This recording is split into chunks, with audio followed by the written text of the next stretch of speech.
Sumayong adlaw sa tanan, no? Aniya na kita sa part 2 nini atong basahon sa mga salmo.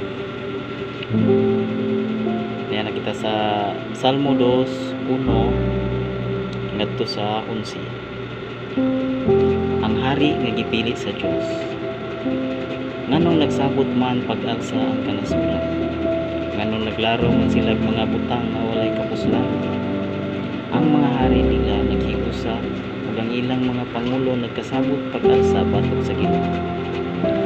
Ug sa hari nga iyang pinili, sila nagingon, putlo na to ang paghari nila kanato ug dili na kita magpagalong kanila. Ang Ginoo nga naglingkod sa iyang trono dito sa langit, nagkatawa lang ug nagbiyay kanila. Unya sa iyang kapungot ipasidan-an niya sila. Sa iyang kasuko ilisang niya sila.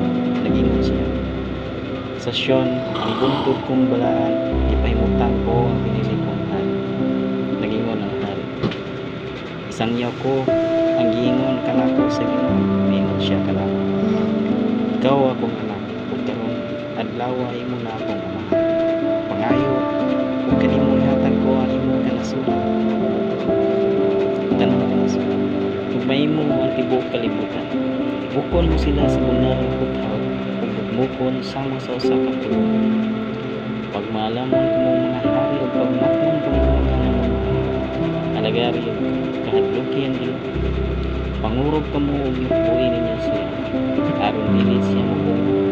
Kaninyo ug pamatyon ka mo kayang kasupot niya, dali rang mo sila.